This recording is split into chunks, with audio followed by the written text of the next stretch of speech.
From the outdated kitchen to the colored walls in the downstairs bedrooms, walking into my grandparents' house was like entering a time machine. It was a world of mid-century furniture, and not the kind from special art dealers or collectors. These were the default options, purchased mostly in the 60s and the 70s.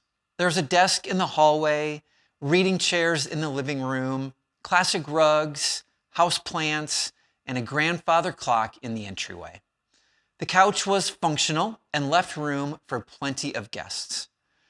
My grandmother would always read on that couch, and stacks of magazines filled many of the nearby cabinets and coffee tables. They never identified as minimalists when I was growing up. Frankly, the term hadn't been popularized yet, but everything had its purpose and place. Their home felt complete, with pieces that fit together like the perfect puzzle. Growing up, I looked in their home with awe. I have countless fond memories of summer vacations and holidays in their loving home. They seemed to have it all together, and I wanted that as well. When I got older, I felt this social pressure to make a complete home from day one.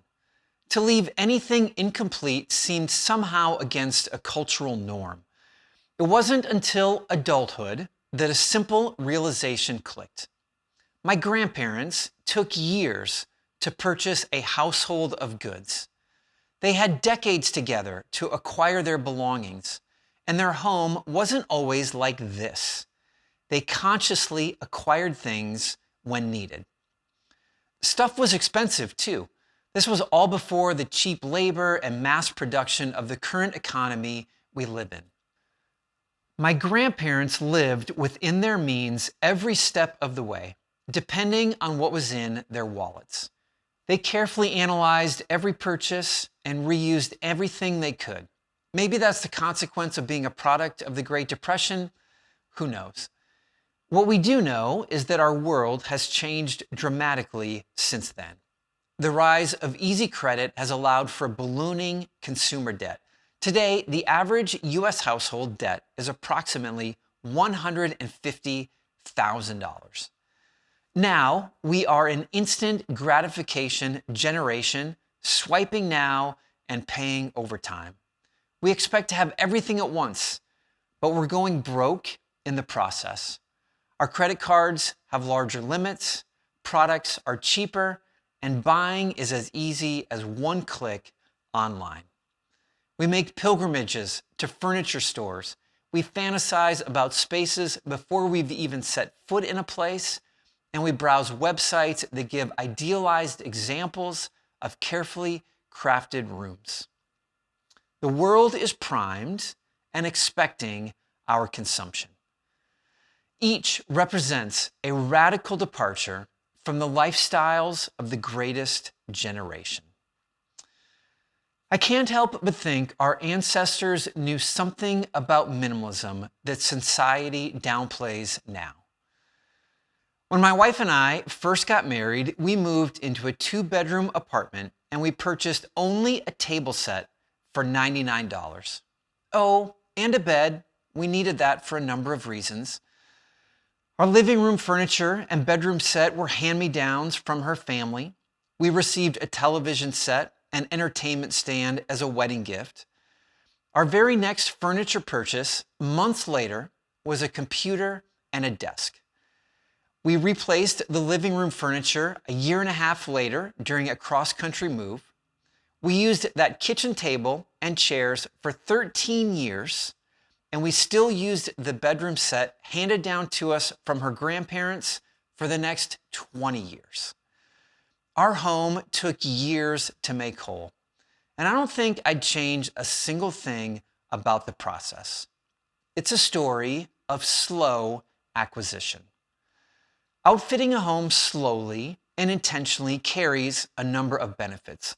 Number one, it prevents debt. Buying home furnishings and decorations is a pretty costly endeavor.